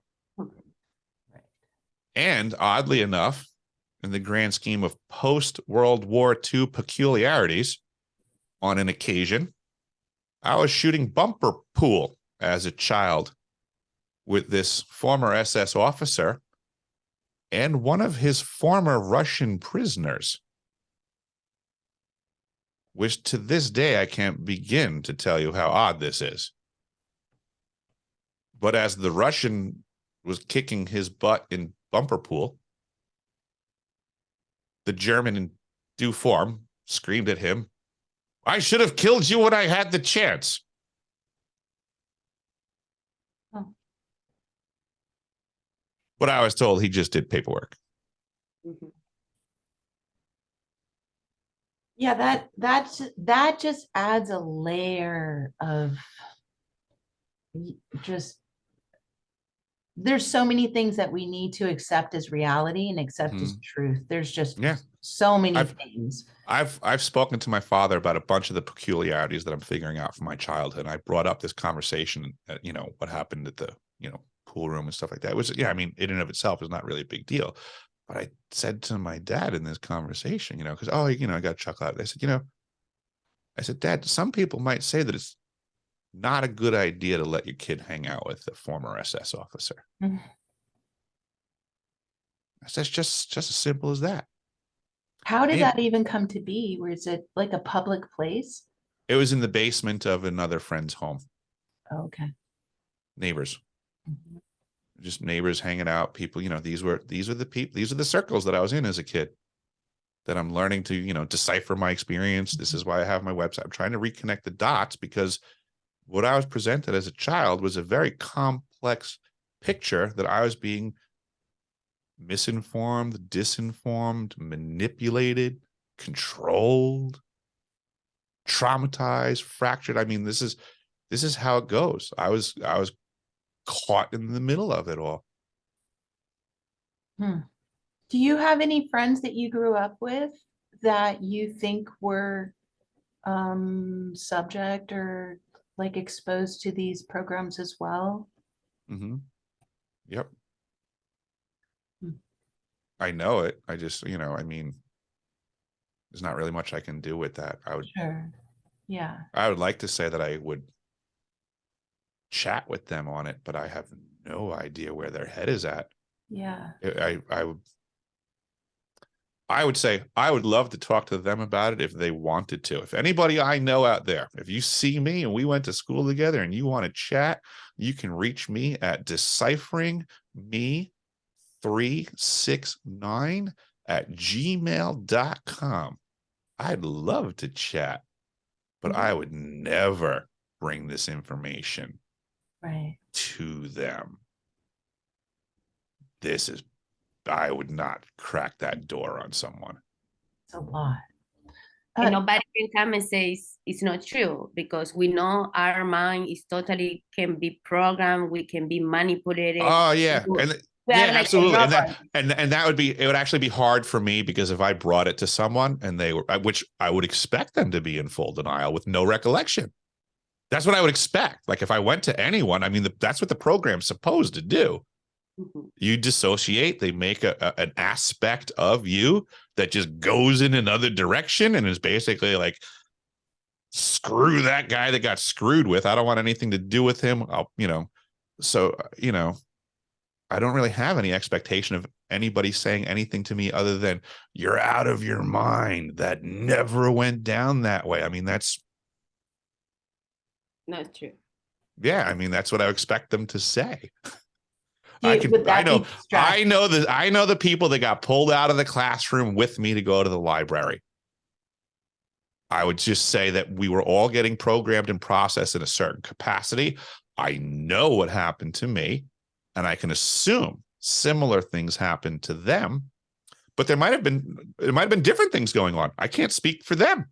Yeah, it's probably they process in different way. They maybe not remember. They might have answered questions on a test differently that got them in a different regimen than me. We all got pulled out. We all, I don't know that the notebook they were looking at had the same stuff in it as me. Yeah. We were all getting lied to. That's what I know. We were children that were being taken advantage of. That's what I know. I know there was other people there. I believe they were going through similar circumstances, but I'll leave it to them to tell their story. Anybody is different. I feel with my sister and brothers, we are 9. Everybody's different. Everybody has their own experience, different. Probably the people was with you, they are traumatized because it was really hard, especially for a kid. From somebody tell you to do something, you just had to do it. You don't have no choice. Yeah, we didn't know, and it wasn't even like it was presented as bad. The whole thing that was happening to me and the group that I was involved with was presented as fantastic, that we were amazing, we were exceptional.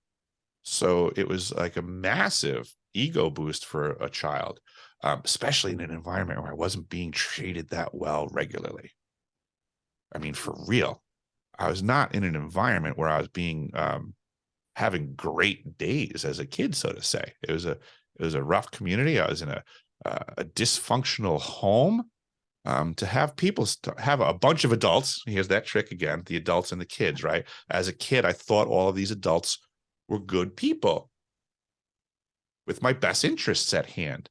So I was believing this, and when they were coming at me with all these pleasantries and kudos, I felt awesome.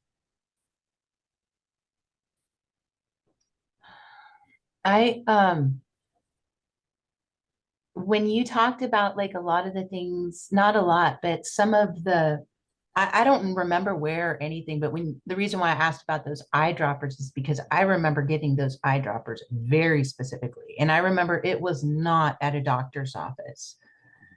And there's been 2 people that have spoken, and it just I started to get and I'm using that sound for the Rolodex of memories. Yeah, the Rolodex, great. It's the Rolodex of memories, like as the slideshow rolls through. Yeah. And so it just really, I'm trying to remember where I was. I've been to over 13 different schools in my 12 years of Oh school. my God, look at that as a history of like being ripe for plucking, so to say, is that there's Yeah, this paper trail on you that no one can track.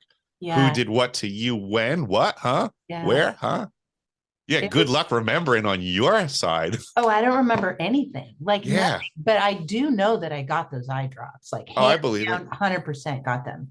Mhm. It's a And little weird. You guys not remember. I remember what I was doing in the school. Oh, Monday, I was in the Like library. a little weird and like a scary. Like you guys not remember what you guys do in the school or what they like try to do with you. I remember what I was doing in the school, everything. This is a reason. Maybe you guys being programmed different in the kind of way. But my Mhm. educational is not from here. It's from Europe. This is a reason. Maybe something is going on really big here, but it's not only here. It's on all the world. Oh, We just are shutting up and don't doing anything about it. I yeah. think this is a global issue that's been going on since time immemorial, that there is a nefarious aspect that has infiltrated our society. We the people, I'm gonna suggest that we the people, human beings, are actually not originally our own worst enemy. Something outside of humanity is manipulating humanity against humanity for the benefit of the thing outside of humanity. That's observable. What that thing is, I don't know yet. It could be many things. I find that most of our problems become more complex before they can be reduced down to simpler things. I think that's a problem that most people make contemporarily, is thinking we can reduce problems down to simpler things instead of realizing, no, they're way more complex than previously considered.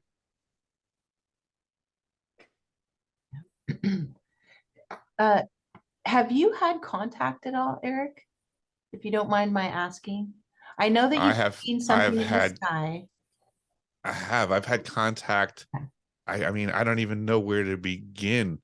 Um, I've I've had people walk up to me at events where I spoke one time, and uh, what I would say was a woman walk up to me, and she informed me that she wasn't.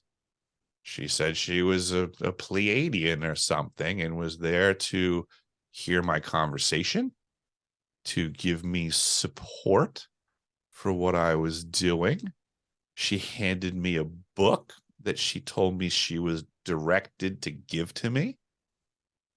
I read the book. It was very supportive of all of the positions that I had. It was very pertinent. Um, What I, was it? I'm trying to remember the title right now. I believe it was something like everything in this book is not real, but it's true. Something like that. It was Huh. very interesting title and book. I apologize that I don't remember it. Hmm. But you know, I mean, I've met her. I've met other very interesting folks in my travels where I had to give pause afterwards. I would say that I have contact with information somehow. I guess almost in an Edgar Casey way, or you know, in the grand scheme of MK Ultra and what the CIA was doing with Stargate programs and remote viewing, they use the term like knowing Mhm, is a term that I'm comfortable with. mhm. Um, I'm very confident that sometimes I know things and I'm right, and I don't know how I know the information. But that's also, I mean, I went through the protocols of the Monroe Institute, CIA, you know, training where you can get comfortable and skilled at that. And, you know, I guess maybe it's like riding a bike. You just don't realize you're doing it sometimes, I think, with the remote viewing, is that sometimes things come in and I don't intend or realize, but regardless, the information's accurate. So I would say this contact, so to say, that way, Mhm. a little like paranormal stuff. Um, I would say that I've always been very comfortable with communicating with the world around me. And I think people should pay more attention to the fact that that's actively going on for them as well. And that contact in that way occurs. I'm just open to the idea that Mother Nature exists in some capacity. She works her ways around me. I do my best to tread lightly for her benefit and those around me as well. And I can hope that she does her best to not ravage me with all of her strength that she has. But in that dialogue, there are times when I can tell that Mother Nature is making statements. Like communicating with you. Absolutely. There are things that happen in my waking state that are way more coincidental, or I should say way more than coincidence. And I just laugh. I just simply laugh. And I realize that was a little, it's like Mother Nature's making a little joke or something sometimes. Like, what are the odds? Like, oh, thank you, Mother Nature, for letting me know that you actually are paying attention.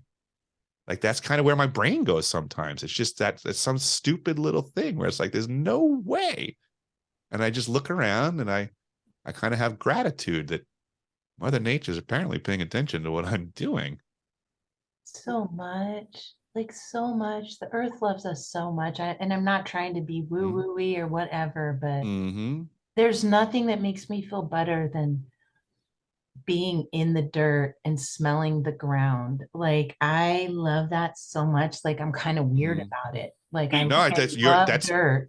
that's natural.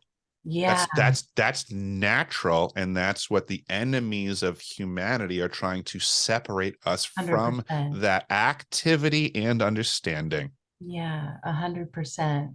We are very tactile creatures. Mhm. We are hardwired so that over the course of the day, the more that we engage our hands through our eyes and brains to do something, to create in our environment, if you do this over the course of the day, at the end of the day, you will be happier than if you don't.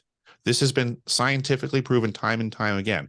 This is why everybody's so stressed out now, because they don't do anything with their hands anymore. They push buttons, and that doesn't actually do or create anything, especially contentment or joy. Yes.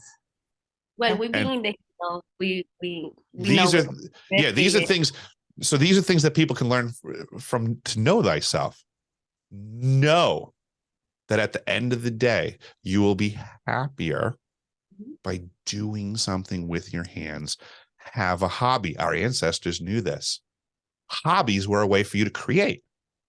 That's all that was going on. And you felt good when you were done with your hobby. Now people don't have hobbies that integrate the use of their hands with their intellect. They push buttons on a screen, and that does not suffice. And the proof is in the pudding, because at the end of the day, no one's happy. Uh, Yes, please. and an important way or path to moving into being able to deal with all of this or being able to navigate this. I believe that the universe will not support you unless you are following the proper path. And so if you're in a state of discontent, if you're in a state of anger, depression, it's almost like a subliminal message from the cosmos or from the oneness, the universe, that you're not moving in a way that is aligning you towards your fullest potential. When you are moving towards your fullest potential and optimum, you will feel that your body, you'll have chills, you'll know, you'll be in a state of joy and content. When you are in those other states, you're not following the you're not being supported, if you will, if that makes sense. And so for me, it was a way to pay attention to my body, pay attention to the signals, pay attention to my emotions, my nervous system. If it's behaving in a certain way, to me, it's an indicator that it's going against the grain of the flow of the cosmos, of my fullest potential as a human. And if I'm in a discontent and angry, and it's not right, it's not the way I'm supposed to go. I can follow that as an individual thing, and for your, I guess, preferences, biases, or things like that. But I just want to clarify, back to Mother Nature. Mhm. Mother Nature completely supports the existence of evil. It's balance and harmony. People don't like that idea, but it's the yin and the yang. Yeah. There's good and bad and good. And Mother Nature, all of the bad people that exist are at the very least tolerated, if not supported by Mother Nature. Animals tear each other apart and eat each other. That's life. It's the circle of life. There is bad as well. There's tons of it. That's where we get harmony. But the problem is, where we need to become active, is that we can't let the dark get out of balance. And this is where like Because Mother Nature does support the existence of evil, like weeds, Yeah. and fires, and there's all kinds of things that, depending perspective. Yeah, depending perspective. That's So this is where, as individuals, we have to be vigilant where we are from our perspective to stand up and do the right thing. Mhm. That requires us to know ourselves and not be bamboozled. Mark Twain said many years ago that it's easier to bamboozle people than to convince them that they've been bamboozled. And I could not agree with that any more. I think that's the point where I'm at in life, is I'm trying to convince people that they've been bamboozled. Yeah.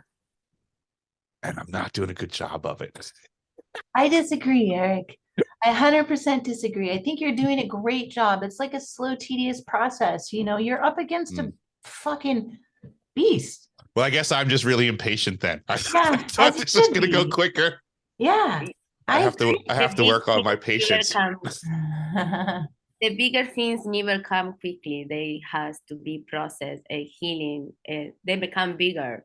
And what are you doing is amazing, because we had to protect kids, we had to protect ourselves, because ethical humans have the right thing to be in this heart, and no another human has the reason to hurt you or doing other things to you, especially our kids. And I think you are totally doing the right thing, because the moms, the parents has to wake up and take care of this thing. They are the first person. If they react now, this thing not will be happen again. Mm-hmm. Yeah, I mean, I'm just simply challenging every parent and every human being to care a lot more about what's going on with the children on this planet than we've previously paid attention to. And I mean, I hope I'm wrong. Let's do a massive investigation and prove me wrong. I would love to be wrong, but let's put in all of the effort to prove me completely wrong. I'm sorry, you know I'm wrong. It's right what I because I tell you, I was in the bus, I saw this man, I saw in the school, I see in the society how many kids go in the school with guns now and shoot everybody. It's not because the kid is crazy or because he has something. Somebody say to him to go doing that. I'm pretty sure. Yep. Yeah, all those the Columbine boys pretty much started that whole spiel with the children shooters and stuff like that. But that was a big scam too. There was something, and I'm gonna be conservative right now. I think it was actually, I believe the number was somewhere around 80, but I'm gonna say 30 to be conservative. There was over 30 bombs placed in that school. And we're being told that 2 boys pulled that off that morning. They were able to place 30 bombs, maybe 80, without anyone noticing. No, I don't know. I didn't know that. Yeah. Yeah, there's a lot of details that they leave out. That's the power of the edit with the mass media, is they're in control of the details that get out. That doesn't mean that's all the details. Look at all these schools where the shootings happen. Every one of these schools has closed circuit television, but they never release any of the videos to prove the statements that they say. Seems like every time there's a crime and there's not children involved, they always have video of stuff. But all of a sudden you get a shooting in a school where A, they have security, and B, they have security cameras. We find that the security cameras are always ineffective. And closed circuit, that's crazy because you know why? I haven't mentioned this, but I was in the cannabis industry for almost 30 years. And I used to run like a farm, it's 15,000 square feet. In order for us to become legal, we had to give access to the state security, our security cameras. So the fact that my cannabis farm had to have security system that was accessed at all times, and yet a school has a closed system makes no fucking sense at all. The fact that we send our children to schools now and the technology exists for you to see your child and how they're treated, but yet that's withheld. How come? Right. Like you want to see how fast my cannabis plant grows, but you don't want to fucking watch after your kid. Like, right. It doesn't make sense. Not in the slightest. It's because the pedophiles are running everything. Right. Yeah. And if we got rid of them, if we ousted all the pedophiles, all of our other problems would disappear. Yeah. Oh, I'm getting stuck. Isn't that weird? So many times, and only you. I know it does. It does that sometimes.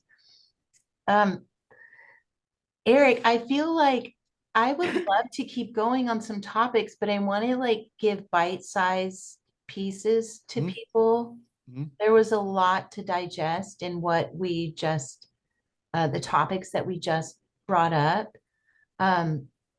Is there anything like, if you don't mind, maybe we should move towards closing now? And yes, that's totally fine. I agree. People can only take so much so fast. Yeah. And I would be happy to pick this up in the future anytime you want. Okay, cool. Yeah, I would love that. And do you have anything that you would want to say, you or Angelica, in closing? Well, I will say that's for the people watching us, especially parents, like, don't give your kid a phone when he has 10 or 9 or 8. Your kid doesn't need a phone at the time. Take care more of your children if you really love them. And just start taking care of yourself and your family. Not other things, not about technology, not about the phone, or not about what is going on on Instagram. Just try to do the right thing for your family. And maybe go back how we was before. Why not? Love it. I'll add to that. I would support what she just said 1,000%.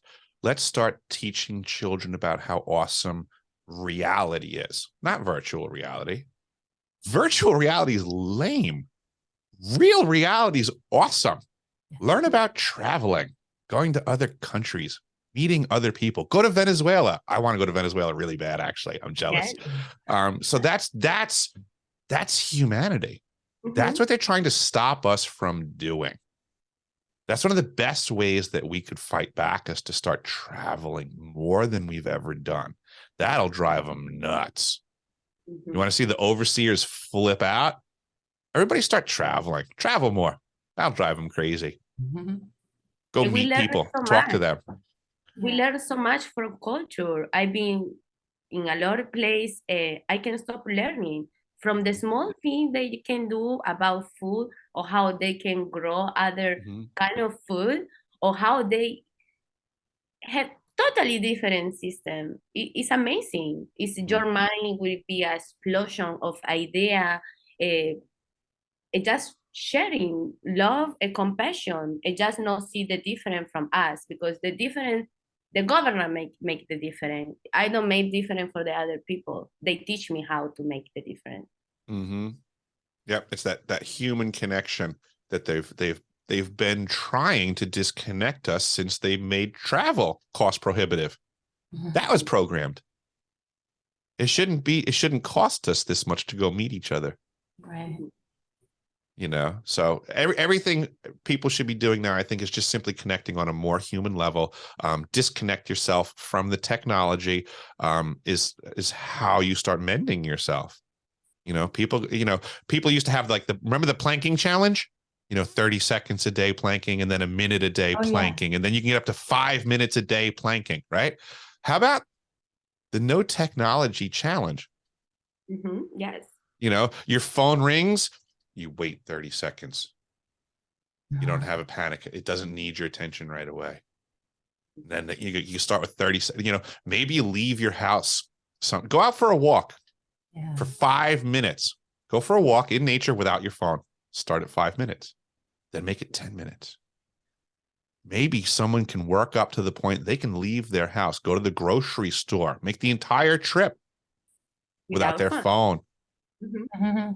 Maybe they can work up to a whole day without my phone. 1 week. Yes. Phone, computer, or other things. Add into it however you want. Start somewhere, but learn how to become a human being again. Yes. How to be creative. Independent from technology. Yeah, independent from technology. Be a fully functioning human. I feel like we have an opportunity to take back our brain.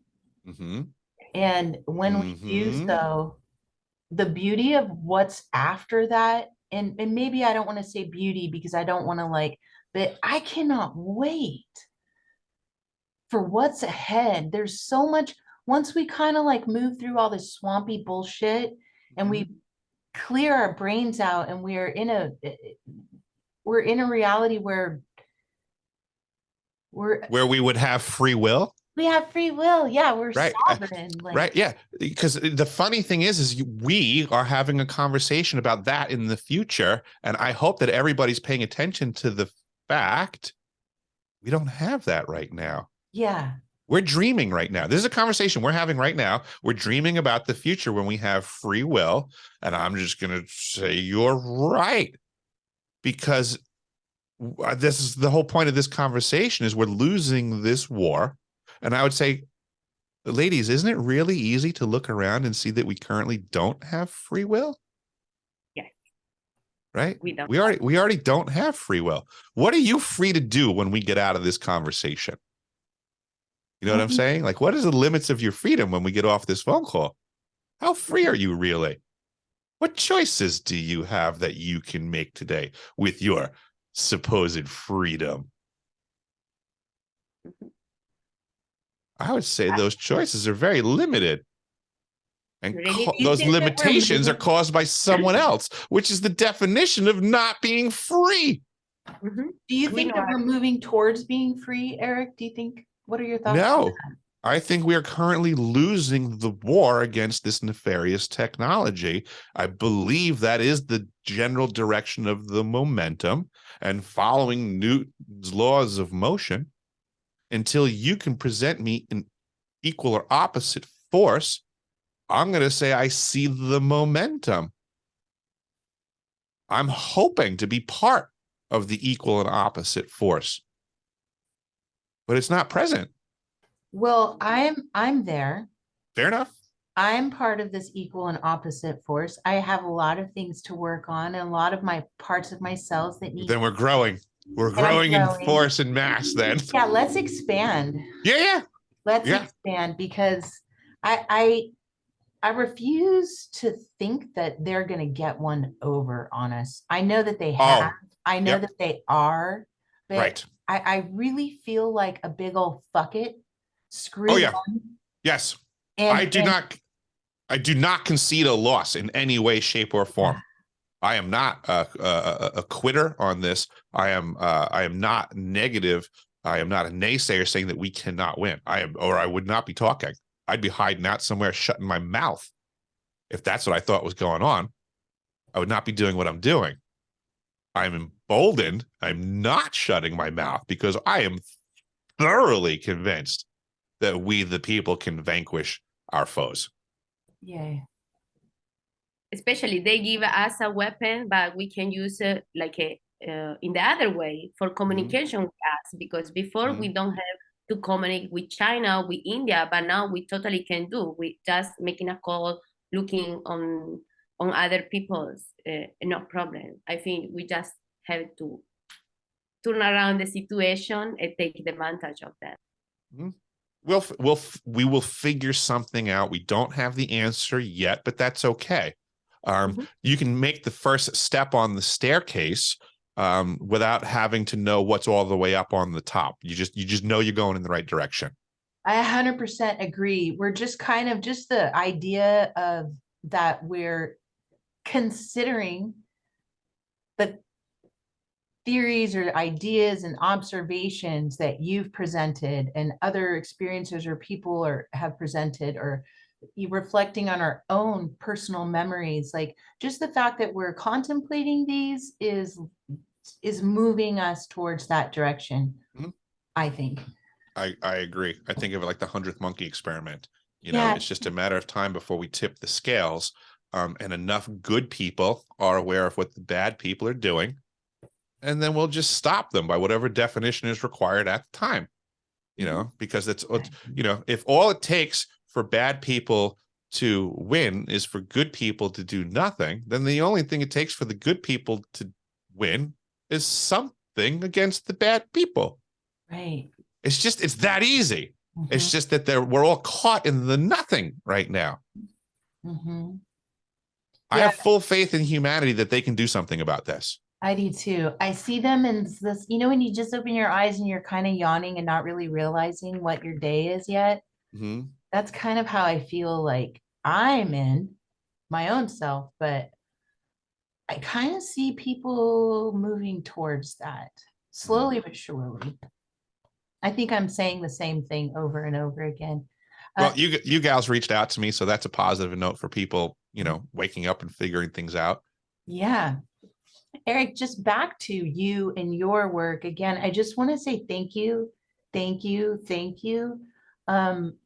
I saw that it wasn't easy. Not everyone wants to hear this information.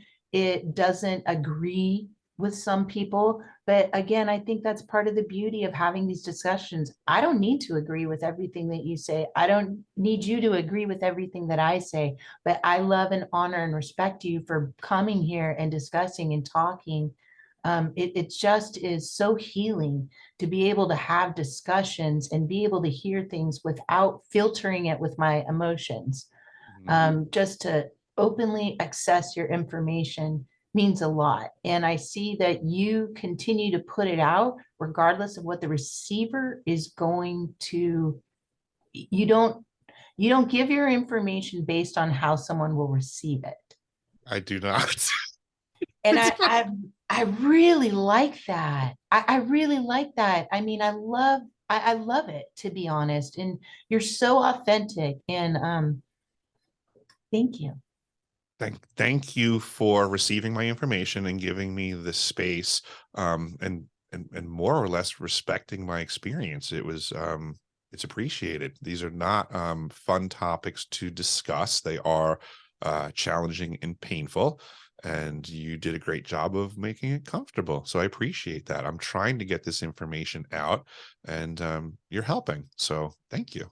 Thank you. That means a lot. And I really want that too. Like, I not only want to tell you that I respect, I just want to be a part of that. So thank you for saying that. That is my intention as well. Oh, you nailed it. Yeah. Okay. Awesome. You guys, this was great. And I really hope that we can talk again in the future. I'm going to explore some of the names and information that you've presented, and maybe just come back to you for clarification. Absolutely. Yep. We can just pick up right where we left off and move forwards. That's, step 2 is on the staircase still, right? Yeah, step 2. Excellent. Thank you so much. Big hug to you. I appreciate you. And Angelica, I love you. I love you too. Thank you so much, Eddie, for your time, because taking time to doing this too, for sharing in the most true you have from us. I will do my part. I will start sharing to the people, especially because I love kids. I've been working with Montessori, and we share with all the moms I know. Like they have to take care of their kids because Yeah, and then it's so, and now the in that most environment, poor. keep your eyes extra peeled if you're in that environment, because you're right there in the front lines. Some of those people are liars. I don't work anymore in Oh, okay, 10-4. the job because I don't was liking dealing with parents, but it's amazing how parents sometimes they don't really think they have to take care more because the kid doesn't have idea what is doing. They The do what, children have no idea the evils that exist in the world. yes. It's the adults' jobs to protect them from that. That's the responsibility that we're shirking. Thank you. And we can do much better. We'll discuss more on that one next time for sure, because there's no limit to how much more we can do for the kids. Yeah. Yes. I'm going to hit stop record real You quick. got it. Thank you, Eric. Thank you.